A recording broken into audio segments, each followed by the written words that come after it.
Mohon bantuan subscribe, like, dan komennya kakak sekalian, agar channel ini bisa bertumbuh sehingga Mimin semakin semangat. Terima kasih banyak, semoga terhibur. Bab 21. Ketika mendengar kata-kata Helen, raut wajah Lydia menjadi sangat muram. Helen, apakah kamu yakin kamu ingin bersama dengan bocah ini? Dengan penampilannya yang seperti itu, bagaimana mungkin dia pantas untukmu? Tanya Lydia. Nenek, jangan membujukku lagi. Aku sudah membuat keputusan. Helen pun masih bersikeras dan tetap berkata seperti itu. Dasar kamu ini, kenapa kamu begitu keras kepala? Semi yang berada di samping pun akhirnya tidak bisa menahan diri hendak berbicara. Nada bicaranya juga terdengar seperti sedang meratapi kekecewaan. Bibir Lydia sedikit bergetar, kemudian dia menggertakkan giginya dan berkata, Oke, karena kamu sudah memutuskan, aku tidak peduli lagi.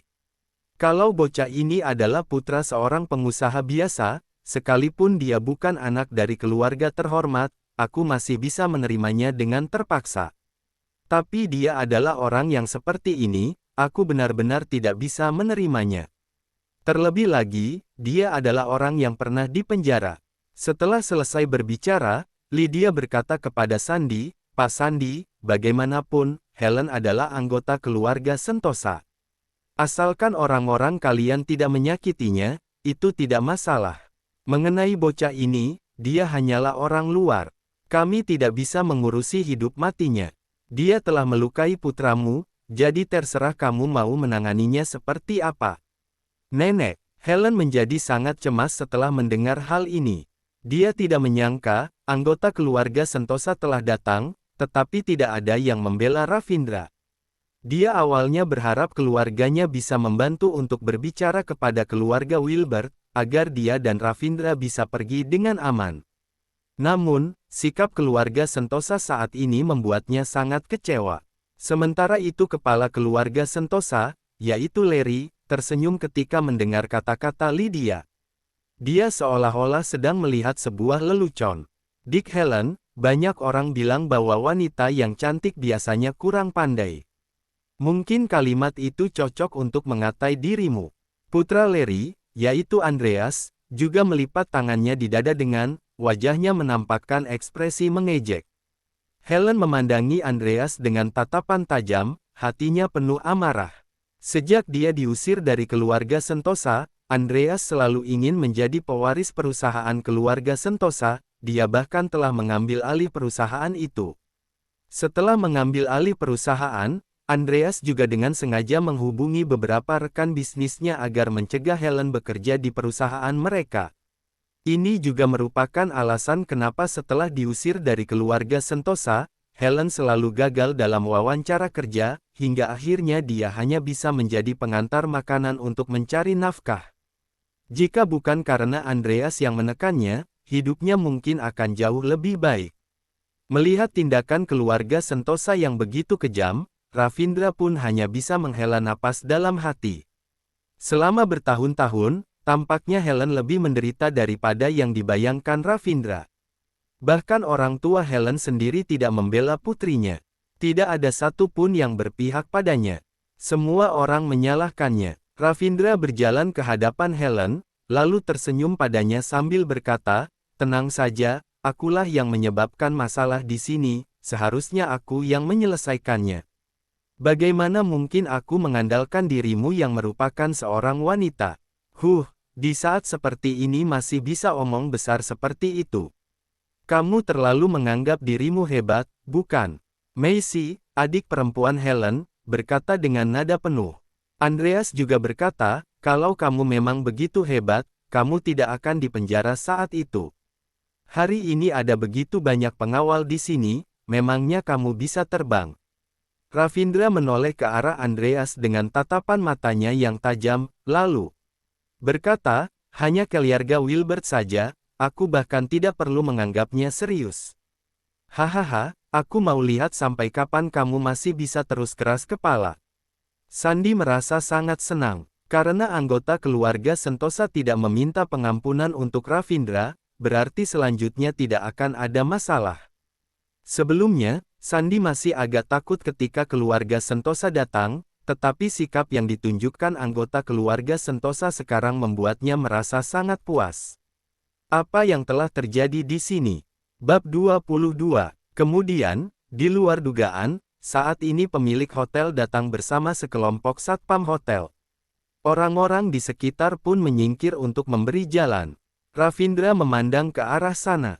Bukankah pria parubaya yang berjalan di depan itu adalah pria yang bermain catur dengan Pak Leo tadi pagi? Kenapa dia bisa ada di sini? Hehehe, kenapa Pak Mohtar bisa datang ke sini?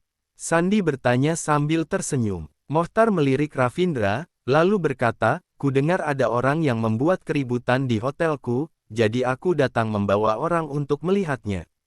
Sandi, apa yang telah terjadi? Bocah ini datang untuk membuat keributan, dia bahkan melukai putraku. Sandi menunjuk ke arah Ravindra, lalu berkata dengan marah, "Tapi, aku tidak butuh bantuan satpam hotel kalian untuk turun tangan. Pengawal keluarga Wilbert sudah datang, biar orang-orangku saja yang menyelesaikannya." Sandi terdiam sejenak, lalu berkata lagi, "Tentu saja, aku juga tidak menyalahkan hotel kalian karena telah membiarkan orang seperti ini masuk. Lagi pula, hotel ini sangat besar, wajar saja kalau bocah ini menyusup ke dalam." Namun, di luar dugaannya, Mohtar Priyadi malah tersenyum dan berkata, "Maaf, anak muda ini adalah temanku. Kuharap kamu bisa menghargaiku dan melupakan masalah hari ini, oke? Mohtar, kamu bermaksud memohon ampun untuk bocah ini?" Senyum di wajah Sandi berangsur-angsur menghilang, lalu segera berganti dengan ekspresi suram. Kekuasaan keluarga Priyadi jauh lebih besar daripada keluarga Wilbert. Meskipun masih bisa dibandingkan dengan keluarga Sentosa, tetapi kekuasaan mereka tidak berbeda jauh dari keluarga Sentosa. Mereka memiliki kesempatan terbesar untuk menjadi pengusaha kaya yang tergolong sebagai keluarga terhormat kelas 3 yang baru. Ravindra yang awalnya sudah bersiap untuk menyerang, seketika juga mengernyitkan dahi. Orang ini baru bertemu sekali dengannya, kenapa membelanya? Namun, dia pun segera mengerti. Keluarga Haryono adalah keluarga terhormat kelas 1. Sedangkan di seantero kota Lumi hanya ada 3 keluarga terhormat kelas 1. Mungkin saja pria parubaya ini membantunya demi menyenangkan Leo. Bagaimanapun, Ravindra pernah menyelamatkan nyawa Leo. Kini hubungan Leo dan Ravindra cukup baik. Mungkin Leo dan yang lainnya akan segera datang. Nantinya, Leo pasti akan tahu bahwa Mohtar telah membantu Ravindra, sehingga Mohtar pun telah menyanjung Pak Leo secara tidak langsung. Mohtar tersenyum dan berkata, "Pemuda ini adalah temanku, aku tidak bisa menyerahkannya pada kalian. Begini saja, aku bisa memberi kalian diskon 50% untuk biaya hari ini, bagaimana?" Bibir Sandi berkedut, lalu dia memelototi Mohtar dan berkata, "Mohtar, aku makan di hotelmu karena menghargaimu. Tidak masalah jika kalian tidak bisa menjaga ketertiban di sini, tapi kalian malah membela bocah ini. Kamu yakin ingin menjadi musuhku?" Mohtar tersenyum getir dan berkata, "Sudah kubilang, aku harus melindunginya di sini hari ini. Aku harus membiarkannya pergi dari hotel kami dengan selamat. Para satpamku ini juga bukan orang biasa. Kalau masih kurang, aku akan menelepon dan memanggil para pengawal di rumahku. Mohtar, kamu jangan keterlaluan. Mari kita lihat apakah hari ini kamu bisa menyelamatkan bocah ini." Kepala Sandi seakan hampir meledak karena emosional. Dia sering ke sini untuk mengurusi bisnis anggota keluarga Priyadi, tetapi dia tidak menyangka Mohtar malah akan membantu Ravindra, si bocah miskin ini, alih-alih berpihak pada dirinya. Akhirnya, dia pun langsung mengeluarkan ponselnya dan segera berjalan ke sudut ruangan untuk menelepon. Ketika dia kembali, muncullah senyum di wajah Sandi. "Mohtar, mari kita lihat apakah kamu masih bisa melindunginya ketika Pak Domi datang nanti." Bab 23. Pak Domi. Saat mendengar nama Pak Domi, ekspresi Mohtar menjadi suram. Helen yang awalnya sudah menghela napas lega, tiba-tiba wajahnya kembali menjadi muram, lalu dia berbisik pada Ravindra, "Gawat, sepertinya keluarga Wilbert juga memiliki hubungan dengan Pak Domi." Ravindra mengerutkan kening. Bukannya gugup, dia malah sedikit penasaran. Apakah Pak Domi ini sangat hebat? Siapa dia? Tanya Ravindra. Kamu tidak tahu, selain beberapa keluarga kaya di kota Lumi, masih ada sebuah perkumpulan yang berkuasa di bawah tanah bernama Loji Naga. Pak Domi ini adalah pemimpin kedua dari Loji Naga. Orang ini sangat pandai bertarung, dia adalah tangan kanan pemimpinnya. Dia bisa menduduki posisi itu setelah menghabisi banyak orang. Konon, waktu itu dia bisa membunuh 100 orang lebih dengan sebilah pedang di tangannya. Ada lebih dari 60 orang tergeletak di tanah, sisanya kabur karena ketakutan. Helen mengerutkan kening dan merasa sangat khawatir. Setelah berpikir sejenak, dia berbisik kepada Ravindra, "Ravindra, bagaimana kalau kita pergi sekarang? Kalau kita keluar sekarang, mungkin Satpam Pak Mohtar akan membantu kita menghentikan beberapa orang dan kita masih bisa lari. Kalau terlambat, tidak ada yang bisa menyelamatkan kita lagi." Setelah mendengar hal ini, Ravindra tersenyum cuek dan berkata, "Sebenarnya hari ini aku bukan kemari untuk mengacaukan pesta pernikahan. Belinda belum mengembalikan utang 2,6 miliarnya padaku. Itu adalah uang hasil jerih payah orang tuaku. Mahar senilai 600 juta, dan 2 miliar lagi adalah uang hasil menipu ketika menjual rumah pernikahan kami. Totalnya 2,6 miliar. Helen tertegun sejenak, lalu berkata, "Kamu ini bodoh, ya? Kamu tidak sayang nyawamu lagi. Kamu masih sempat memikirkan uang. Lagi pula, dengan situasi seperti ini, apakah menurutmu kamu bisa pergi dengan membawa uang itu?" Tanpa diduga, Ravindra langsung mengangguk dan berkata dengan yakin, "Kurasa itu bukan masalah besar." Helen hampir pingsan mendengarnya. Ini sangat menjengkelkan. Bukan masalah besar apanya. Jika Helen tidak memanggil keluarga Sentosa untuk membantu mengulur waktu, dan jika bukan karena Pak Mohtar datang untuk membelanya, mungkin sekarang Ravindra sudah dibunuh oleh orang-orang ini. Bisa-bisanya Ravindra malah bilang bahwa itu bukan masalah besar. Setelah berpikir sejenak, Mohtar segera berkata, "Ravindra, kamu dan Nona Helen pergi dulu dari sini. Orang-orangku akan membantu melindungi kalian." Usai berbicara, dia segera berseru, "Para satpam, dengarkan aku.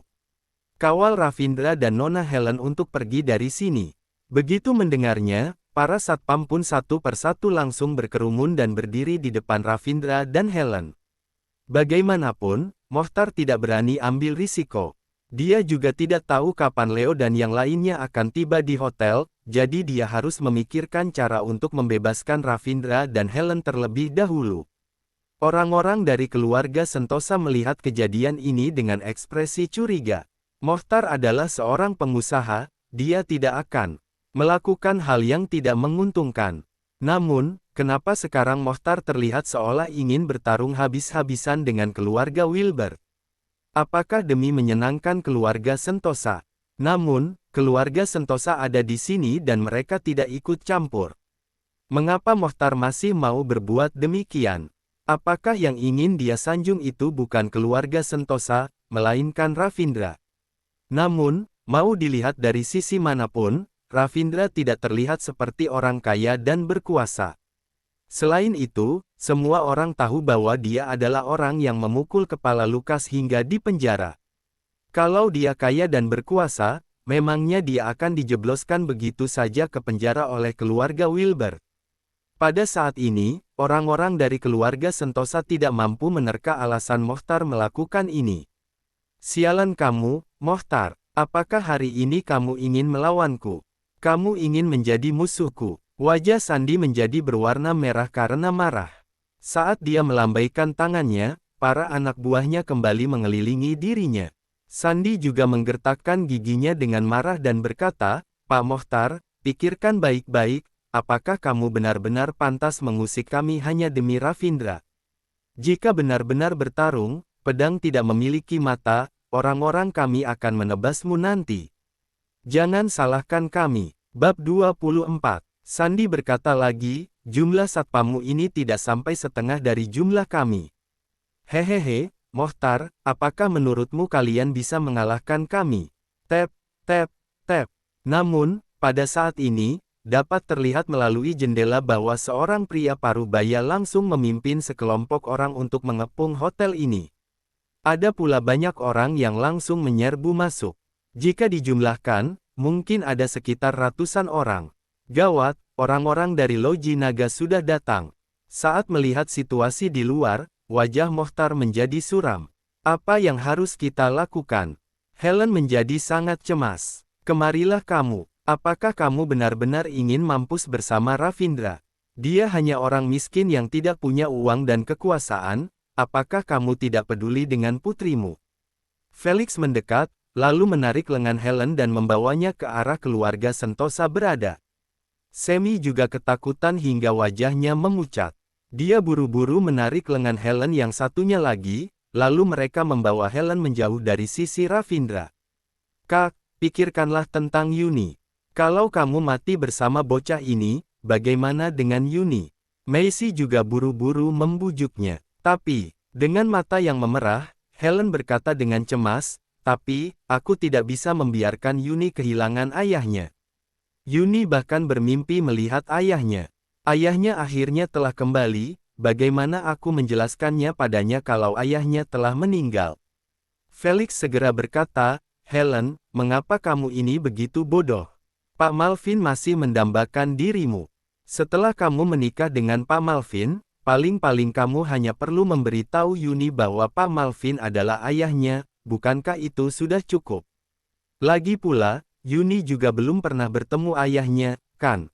Maisy juga buru-buru membujuknya, itu benar kakak, Pak Malvin sudah bilang, kalau kamu menikah dengannya sekarang, dia tetap akan memperlakukan kamu dengan baik meskipun hanya jadi istri muda. Dia akan menikahimu secara resmi, juga akan memberikan mahar sebesar 20 miliar kepada keluarga kita. Kemarin dia baru datang ke rumah kita untuk membicarakan hal ini dengan orang tua kita. Helen tersenyum dingin dan menatap ibunya dengan rasa kecewa, lalu berkata, Ibu, hanya karena uang 20 miliar ini, apakah ibu dan nenek sama sekali tidak ingin membantu Ravindra dan lebih memilih melihatnya dibunuh? Bagaimanapun, bukankah dia adalah menantu ibu? Mata Ersa berkedip beberapa kali, lalu dia berkata, siapa? Siapa yang bilang kalau dia ini menantuku? Dari awal, bukankah kita tidak pernah mengakuinya sebagai menantuku? Lagi pula, kalau bukan karena kamu menelepon hari ini dan mengatakan bahwa ayah dari anak itu sudah kembali, kami semua tidak akan tahu bahwa dia adalah ayahnya Yuni. Semi terdiam sejenak, lalu berkata kepada Helen, Helen, kamu juga sudah melihat situasi saat ini. Keluarga Wilbert memiliki dukungan dari orang-orang Loji Naga. Meskipun keluarga Sentosa turun tangan untuk membantu, takutnya juga tidak sanggup. Kamu juga tahu betapa hebatnya kekuatan Loji Naga ini. Jangankan keluarga terhormat kelas 3, bahkan keluarga terhormat kelas 2 pun harus menghormati Loji Naga. Ersa juga berkata, Helen, kalau kamu tidak ingin melihat Ravindra mati di depanmu, ayo kita pergi sekarang. Kamu tidak berutang padanya. Sebaliknya, dia yang membuatmu menderita selama bertahun-tahun. Ibu sangat sedih melihatnya. Tap, tap, tap. Tempat itu seketika menjadi hening. Terdengar suara langkah kaki yang tak beraturan, puluhan pria kekar pun datang, orang-orang di sekitar segera memberi jalan. Selamat datang, Pak Domi. Dua baris ahli bela diri dari Loji Naga berteriak serempak dengan suara yang menggelegar. Bab 25. Domi bertubuh besar dan kekar, tingginya hampir 2 meter. Tubuhnya tampak tegak dan otot-ototnya menonjol. Dia mengenakan kaos lengan pendek yang membuat otot-otot di dadanya terlihat membusung, bahkan terkesan lebih besar daripada kebanyakan dada wanita. Otot-otot lengannya terlihat sangat menakutkan. Alisnya yang tebal dan sorot matanya yang tajam membuat orang-orang di sekitarnya merasa ngeri. Setelah berjalan memasuki ruangan, dia mengelus kepala botaknya, lalu berkata kepada Sandi dengan kasar, Pak Sandi, beritahu aku, siapa yang harus kubunuh hari ini? Sebelum Sandi sempat menjawab, Lukas yang berada di sampingnya pun berkata dengan tidak sabar, Pak Domi, bajingan ini berani mengacaukan pernikahanku, bahkan memutuskan salah satu jariku. Bunuhlah dia. Tidak, Terlalu gampang kalau membunuhnya. Potong dagingnya sedikit demi sedikit, lalu buang ke sungai sebagai makanan ikan. Plak. Namun, sebelum Lukas menyelesaikan ucapannya, Domi malah menamparkan Lukas hingga merasa pusing. Pak Domi, sepertinya Bapak melakukan kesalahan. Yang harus dipukul itu Ravindra, bukan aku. Aku ini Lukas. Lukas menutupi wajahnya, dia tampak sangat kebingungan. Domi pun mencibir dan berkata, apakah aku perlu perintahmu untuk melakukan sesuatu? Aku bertanya kepada ayahmu, bukan kepadamu. Ingat, aku hanya berutang budi pada kalian, aku bukan bawahan kalian. Bocah sepertimu tidak berhak untuk memerintahku. Sandi tidak tahu harus berkata apa. Dahulu, ketika Domi sedang mengalami kesusahan dan hidup dalam kemiskinan, Sandi pernah memberikan bantuan makanan kepadanya, sehingga Domi juga berjanji akan membalas budi Sandi.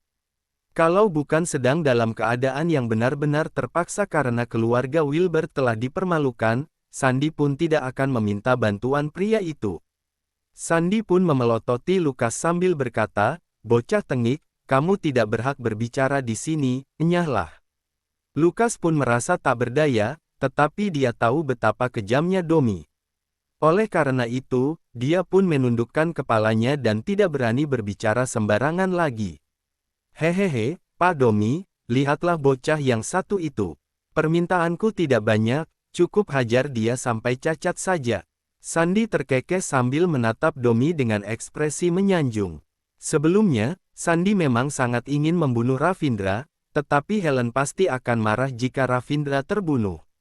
Sekarang, Helen memang sedang disingkirkan oleh keluarganya, tetapi bukan berarti selamanya akan seperti itu. Andai kata Helen kembali ke keluarga Sentosa lagi, bukankah membunuh Ravindra sama saja dengan menyinggung keluarga Sentosa? Selain itu, Mohtar juga ingin melindungi Ravindra. Jika Sandi langsung mengambil tindakan tanpa menunjukkan belas kasihan kepada Ravindra, mungkin saja Sandi akan terlibat masalah dengan keluarga Priyadi di kemudian hari. Setelah memikirkan untung dan ruginya, Sandi pun memutuskan untuk meminta Domi agar melumpuhkan Ravindra saja. Hal itu sudah cukup sebagai pelampiasan dendamnya.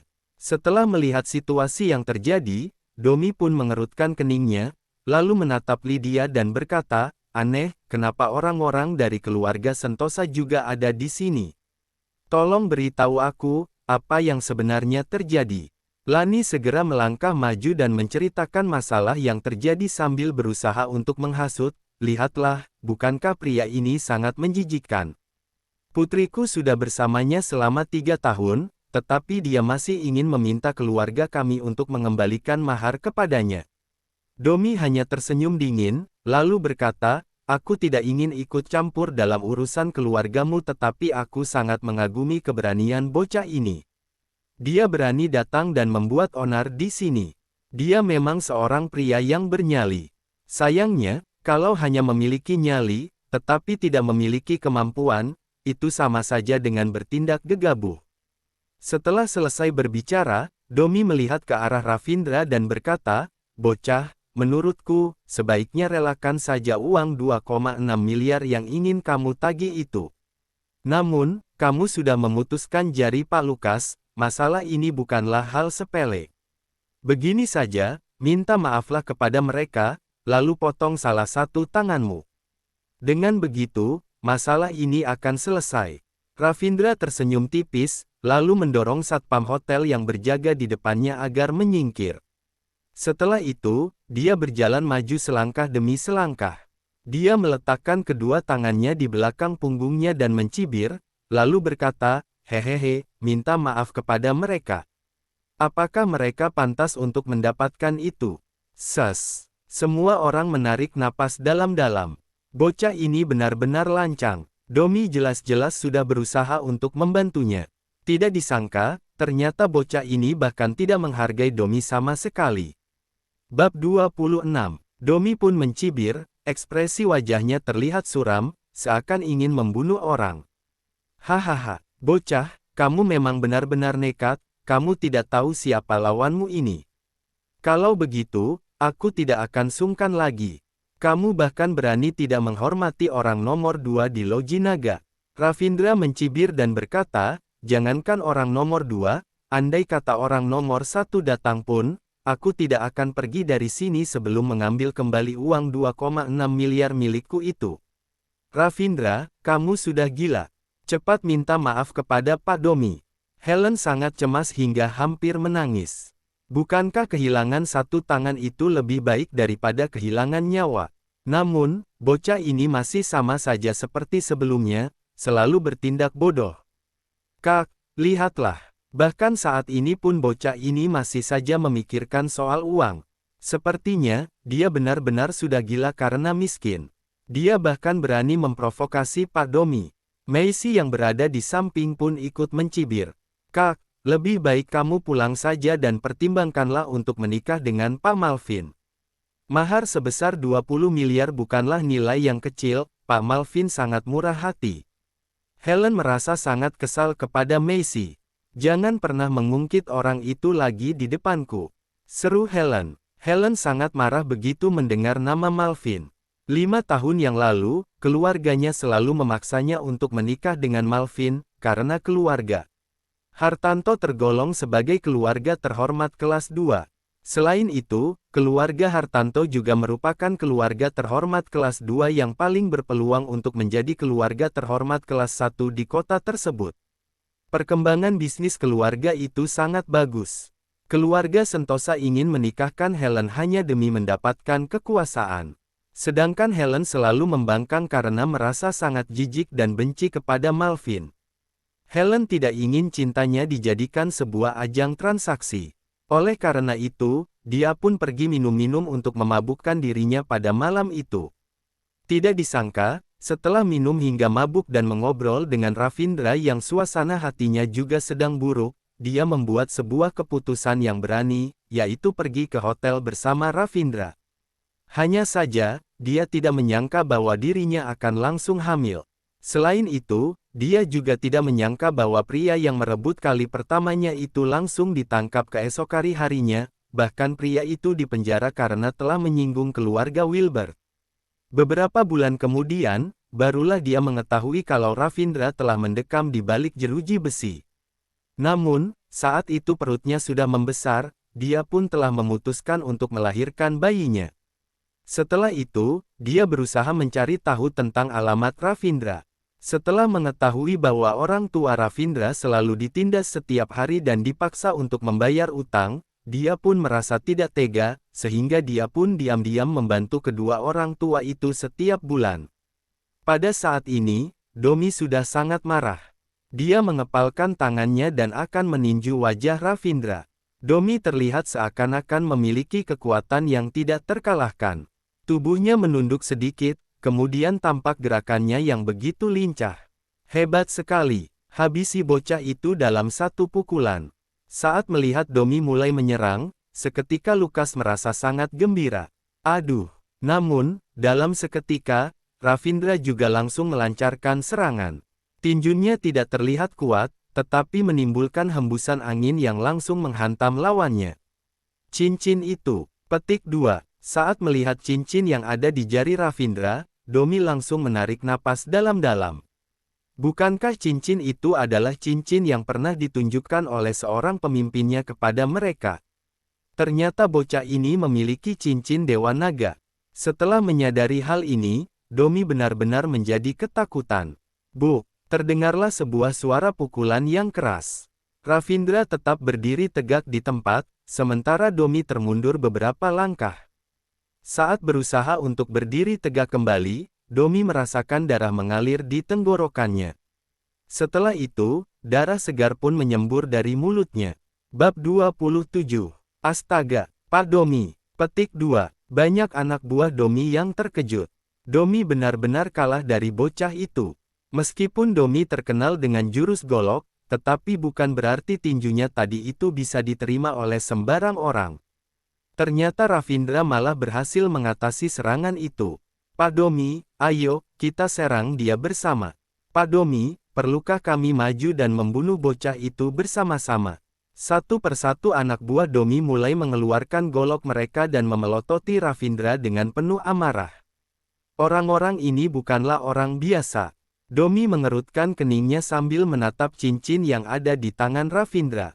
Pemilik cincin itu adalah seseorang yang harus dihormati oleh perkumpulan mereka. Tidak disangka, cincin ini ternyata malah dikenakan oleh bocah ini. Domi tersenyum dingin dan berkata kepada bawahannya, "Aku tahu kemampuanku sendiri, kalian tidak perlu turun tangan." Pada saat ini, Domi ingin membawa para bawahannya untuk meninggalkan tempat itu, karena orang di depannya ini kemungkinan besar adalah bos mereka, bahkan pemimpin perkumpulan mereka pun harus berlutut di hadapannya. Orang yang memakai cincin Dewa Naga adalah ketua kuil Dewa Naga, yang berarti adalah bos di atas bos mereka. Namun, jika pergi begitu saja, Domi akan terlihat seperti seorang pengecut. Dia tidak boleh mempermalukan dirinya sendiri seperti itu. Pada saat ini, untuk pertama kalinya dalam hidupnya, Domi benar-benar merasa kebingungan untuk mengambil keputusan. Perlu diketahui, ada 12 loji di bawah naungan kuil Dewa Naga. Setiap loji diberi nama berdasarkan nama binatang tertentu sesuai dengan ilmu astrologi. Selain loji naga, ada pula loji tikus, loji kuda dan yang lainnya. Namun, setiap loji berada di tempat yang berbeda dan memiliki formasi masing-masing. Sungguh di luar dugaan, sang ketua kuil benar-benar datang ke kota Lumi. "Pak Domi, ini." Petik 2. Ketika melihat Domi hanya terdiam dan tidak melanjutkan serangannya, Sandi pun mengerutkan keningnya dan hendak bertanya. Raut wajah Domi terlihat suram. Dia hanya bisa mengerutkan keningnya. Untungnya, pada saat ini, Leo bersama putrinya, Julia, dan beberapa pengawal keluarga Haryono, datang ke tempat itu. Apa yang terjadi di sini? Setelah melihat situasi yang terjadi di tempat itu, Leo hanya tersenyum dan berkata, "Hehehe, ada banyak orang di sini. Nyonya Lydia bahkan datang kemari. Orang-orang dari Loji Naga juga datang. Apakah ada pertunjukan bagus yang bisa ditonton? Aku benar-benar kaget ketika berada di lantai bawah tadi." Sandi segera menyanjungnya sambil tersenyum. Petik 2. Astaga, Pak Leo, berhentilah bergurau. Bukankah Pak Leo sudah sering melihat banyak hal menghebohkan di dunia ini? Keributan kecil seperti ini tidak mungkin mengagetkan bagi Bapak, bukan? Oh ya, ada urusan apa Pak Leo datang ke hotel ini hari ini? Leo pun tersenyum dan berkata, "Aku mengundang seorang temanku untuk makan di sini."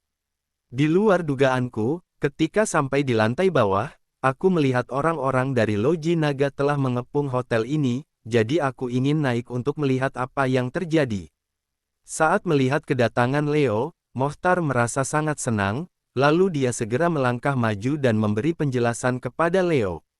Setelah mendengarkan penjelasannya, Leo pun tersenyum, lalu berkata kepada Domi, "Hehehe, Domi, Pak Ravindra ini temanku. Kalau kamu tidak mau menghargai permintaan Pak Mohtar, setidaknya kamu bisa menghargaiku, kan?"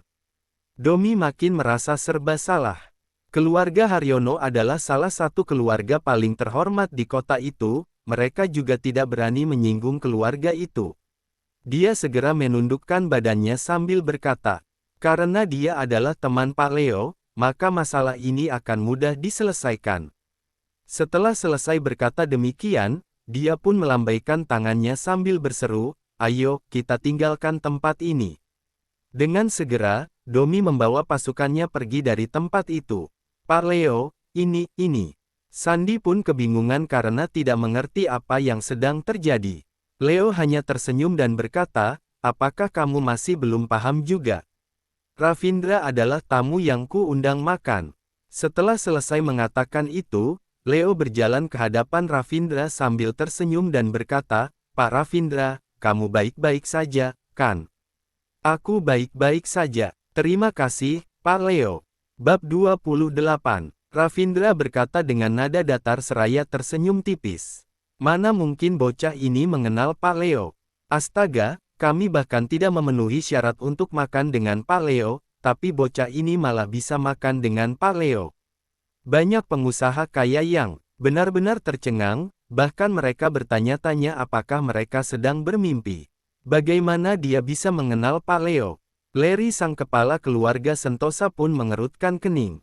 Perlu diketahui bahwa orang seperti Leo adalah orang berkuasa yang ingin mereka dekati untuk meningkatkan status sosial. Sayangnya, selama ini mereka tidak memiliki kesempatan. Namun, Ravindra ternyata malah mengenal Leo, bahkan Leo yang berinisiatif untuk mengundangnya makan. Leo menoleh ke arah Belinda, lalu berkata, "Kamu adalah tunangannya Ravindra. Kalau kamu tidak menikah dengannya, bukankah seharusnya uang mahar itu dikembalikan?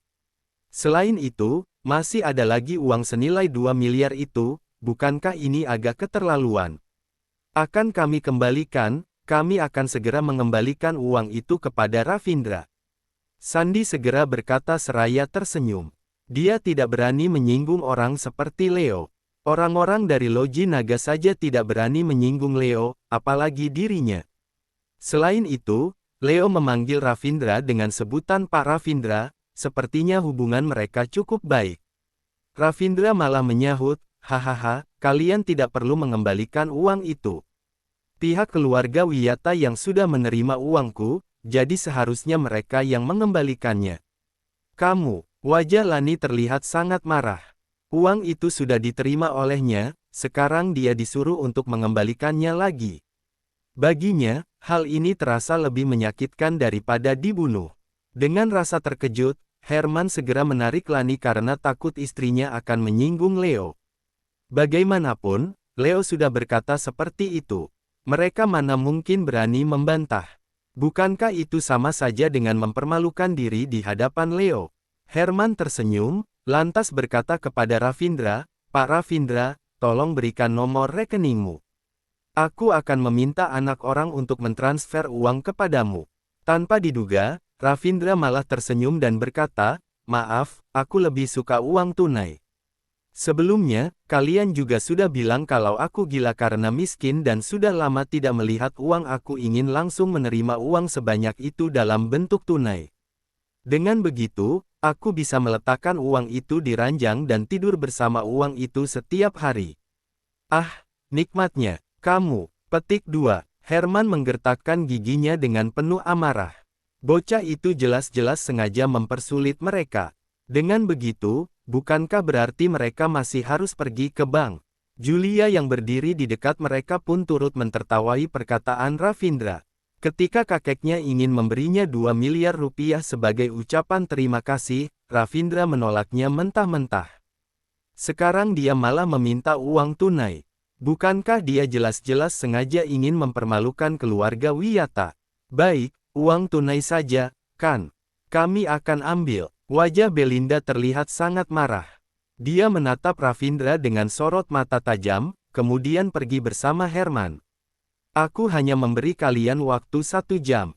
Kalau kalian tidak bisa menyiapkan uang tunai dalam waktu 1 jam, lihat saja, aku tidak akan sungkan pada kalian." Sambil menatap Belinda yang sedang berjalan pergi, Ravindra lanjut berkata, "Nanti letakkan uang itu di meja resepsionis. Aku ingin minum-minum dan mengobrol dengan Pak Leo dulu, jadi aku tidak punya waktu untuk menghitungnya. Kalau uangnya kurang, aku akan buat perhitungan dengan kalian." Saking marahnya, Belinda sampai tidak fokus saat menuruni tangga, sehingga kakinya pun terkilir. "Ah!" Belinda berseru kesakitan. Dia pun melepas sepatu hak tingginya, lalu berbalik badan dan menatap Ravindra dengan tatapan kejam, kemudian barulah kembali berjalan. Setelah Belinda dan yang lainnya pergi, Leo berkata seraya tersenyum, "Pak Ravindra, apakah sekarang kita sudah bisa makan bersama?" Ravindra berjalan ke hadapan Helen, lalu berinisiatif menggandeng tangannya. Helen langsung terkejut. Dia tidak tahu harus berbuat apa. Dia hanya terpikir ingin menarik tangannya dari genggaman Ravindra. Namun, tangan Ravindra menggenggamnya dengan sangat erat dan sama sekali tidak memberinya kesempatan untuk melepaskan diri. Oleh karena itu, Helen pun hanya bisa pasrah. Ravindra menggandeng Helen sambil menghampiri Leo dan Julia, lalu memperkenalkan Helen kepada mereka. "Pak Leo, Nona Julia, ini adalah istriku. Bolehkah aku membawa anggota keluargaku?" "Hahaha, tentu saja boleh." Setelah mendengar penuturan Ravindra, Leo pun tertawa, kemudian berkata, "Bocah, seleramu bagus juga." Dia adalah wanita cantik yang terkenal di kota Lumi. Bab 29. Tidak disangka, Helen malah mengerutkan kening dan berkata, "Tidak bisa, aku tidak bisa ikut. Kalau mau pergi, kamu saja yang pergi." Senyuman di wajah Leo sontak menjadi luntur. Helen benar-benar tidak menghormatinya. Anggota keluarga Sentosa pun terkejut. Semi pun melangkah maju dan berkata, "Helen, kenapa kamu berbicara seperti itu? Pak Leo mengajakmu makan karena dia menghargaimu. Kenapa kamu malah menolaknya?" Setelah selesai berbicara kepada Helen, Semi beralih menatap Leo, lantas berkata sambil tersenyum dengan hormat, "Pak Leo, putriku terbiasa dimanjakan sejak kecil, jadi sifatnya seperti ini. Tolong jangan dianggap serius." "Helen, omong kosong apa yang kamu bicarakan? Kamu harus ikut, mengerti? Pak Leo mengundangmu makan, kenapa kamu malah menolaknya?" Lydia pun ketakutan. Selama ini, mereka bahkan tidak bisa mendapatkan kesempatan seperti ini. Sekarang Leo ingin mengundang Ravindra dan Helen untuk makan bersama, tapi Helen malah menolaknya. Jika nanti Leo sampai marah dan menyalahkan keluarga Sentosa, tamatlah sudah riwayat mereka. Jangan sampai mereka mendapatkan tekanan dari keluarga terhormat kelas 1, membayangkannya saja sudah ngeri. Helen pun tersenyum canggung dan berkata, "Bukan begitu, masalahnya, Yuni sedang menungguku di rumah. Aku sudah keluar hampir 1 jam. Tidak baik kalau putriku menunggu terlalu lama." Ravindra pun langsung menyahut, "Benar, putriku masih menungguku pulang. Pak Leo, bagaimana kalau janji makan bersama hari ini kita batalkan saja?" Leo terdiam sejenak, lalu berkata kepada Ravindra, "Ruang VIP itu sudah kupesan. Begini saja, sekarang aku akan menyuruh orang untuk mengantar Nona Helen pulang dulu, lalu menjemput putri kalian untuk makan siang bersama, bagaimana?" Helen langsung berkata sambil tersenyum karena merasa tidak enak hati, "Mana boleh begitu. Aku merasa sungkan kalau Pak Leo harus menunggu kami." Karena merasa tidak enak hati kalau sampai menyinggung Leo, Helen pun berkata kepada Ravindra, "Ravindra, kamu tetaplah di sini untuk menemani Pak Leo. Aku pulang dulu untuk menemani Yuni. Aku takut dia menunggu terlalu lama." Ravindra mengerutkan kening sejenak, lalu berkata, "Begini saja, Pak Leo, tolong utus seseorang untuk mengantarkan aku dan istriku pulang. Kami akan kembali lagi ke sini setelah menjemput Yuni." Begitu mengetahui bahwa Ravindra sudah setuju, Leo pun berkata dengan sangat senang, "Tidak masalah, sekarang masih belum terlalu malam." Ravindra berkata lagi, "Kalau begitu, kalian pesan saja makanannya dulu, kami akan segera kembali." "Baiklah, kalau begitu, kami akan memesan makanan terlebih dahulu dan menunggumu di ruang VIP lantai 3. Leo mengangguk setuju seraya tersenyum. Sandy dan Lukas saling bertatapan. Mereka benar-benar tidak bisa berkata-kata lagi. Ada apa dengan Ravindra ini? Kenapa dia memiliki hubungan yang begitu baik dengan Pak Leo? Tanya mereka dalam hati. Selain itu, dilihat dari penampilan Leo, sepertinya hari ini dia memang akan mentraktir Ravindra untuk makan bersama. Dia bahkan bersedia menunggu Ravindra dan istrinya kembali. Ketika hendak membawa Helen pergi, Ravindra berhenti sejenak, lalu menoleh ke arah Sandy dan yang lainnya. Begitu melihat tindakan Ravindra, Leo pun langsung mengerti. Leo pun segera berkata kepada Sandy, "Pak Sandy, sepertinya hari ini bukan hari yang baik.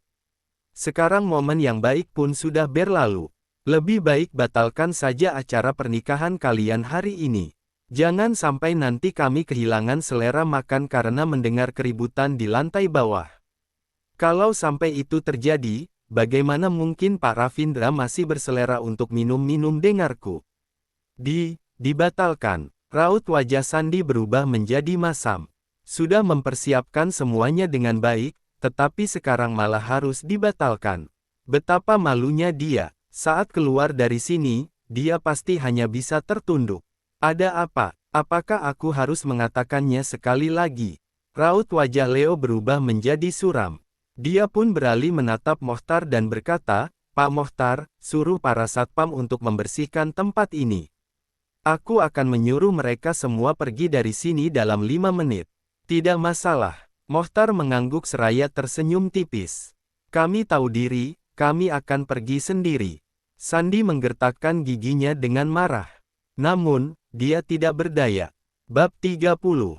Dasar Ravindra bajingan. Dasar bedebah. Setelah tidak bisa menikahi putriku, kamu malah merusak pernikahan putriku. Lihat saja nanti, putriku pasti akan menikah dengan Pak Lukas. Begitu teringat keluarganya harus mengeluarkan 2,6 miliar rupiah, emosi Lani kembali memuncak. Dia pun memaki Ravindra. Ravindra tidak berniat untuk memedulikannya.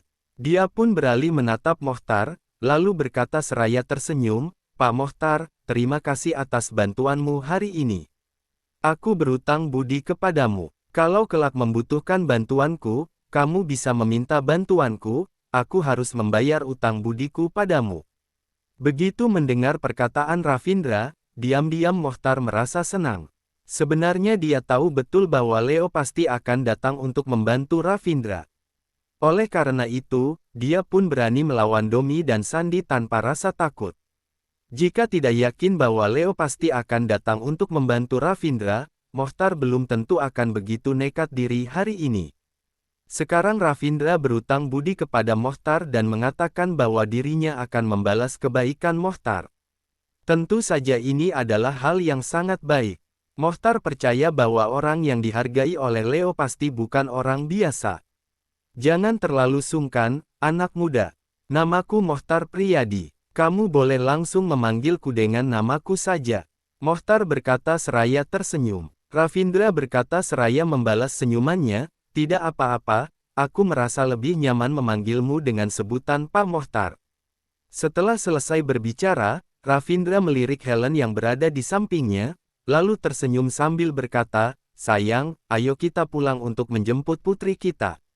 Ayo kita pergi. Helen menatap Ravindra dengan sorot mata yang tajam. Jika bukan karena takut Yuni akan kehilangan ayahnya, Helen tidak akan datang mencari Ravindra.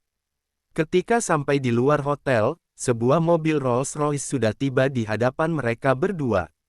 Setelah duduk di dalam mobil, Ravindra memandangi Helen yang sedang menatap keluar jendela dengan ekspresi wajah datar. Kemudian, Ravindra berkata, Helen, maafkan aku. Aku benar-benar tidak tahu kalau kamu hamil dan telah melahirkan seorang putri untukku. Kamu sudah menderita selama bertahun-tahun. Jangan khawatir, aku akan benar-benar menyayangimu dan menebus kesalahanku, oke? Ketika mengungkit masalah waktu itu, Helen merasa sangat marah. Dia menatap Ravindra dengan ekspresi dingin, lalu berkata, menebus kesalahan.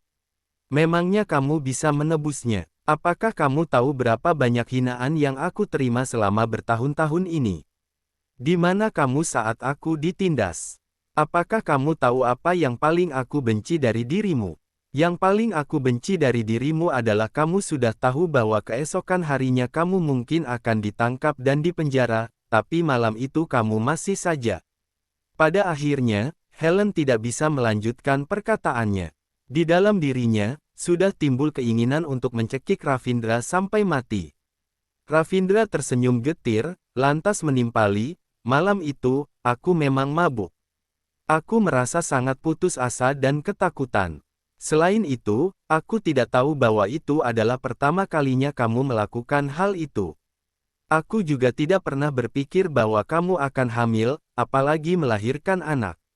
Aku hanya mengira bahwa kamu adalah wanita yang suka mencari keseruan, tapi aku tidak menyangka bahwa kamu adalah putri sulung keluarga Sentosa. Helen tercengang. Malam itu, dia sendiri juga minum hingga mabuk karena dilandasi perasaan putus asa. Dia tidak ingin menikah dengan Malvin. Dengan kata lain, dia melakukan hal itu setelah mabuk karena akibat tekanan dari keluarganya. Namun, dia juga tidak menyangka bahwa dirinya bisa hamil hanya dengan satu kali berhubungan. Mobil berhenti di depan gerbang kompleks. Ravindra dan Helen pun turun dari mobil. Sembari melangkah memasuki kompleks, Helen berpikir sejenak, lalu berkata kepada Ravindra, tidak masalah kalau kamu ingin menebus kesalahanmu, tapi selanjutnya kamu harus menuruti semua permintaanku. Ravindra mengangkat satu tangan sambil berkata, aku berjanji akan menurutimu. Apapun yang kamu minta, aku tidak akan membantahnya. Helen menganggukkan kepala, lalu berkata, kamu harus menjalankan peran sebagai seorang ayah dan memperlakukan Yuni dengan baik. Ravindra berkata sambil tersenyum, tentu saja, dia adalah putri kandungku. Helen berkata lagi, nantinya kita akan tidur satu kamar, tapi aku tidur di ranjang dan kamu tidur di lantai. Sekarang aku sudah mengizinkanmu mengakui putriku. Seharusnya kamu sudah puas. Tapi untuk hal-hal yang lain, jangan banyak harap. Hah, Ravindra pun tertegun. Kemudian, begitu melihat tatapan tajam dari Helen, dia pun mengangguk dan berkata, baik, aku akan tidur di lantai. Usai berbicara, Ravindra menggandeng tangan Helen dan berkata, sayang, karena kita akan segera bertemu dengan putri kita, bukankah kita harus menunjukkan kasih sayang di antara kita? Sekalipun hanya akting, itu tidak masalah. Kamu tidak bisa terus memasang wajah ketus, tidak enak dipandang. Bersambung ke bagian 31.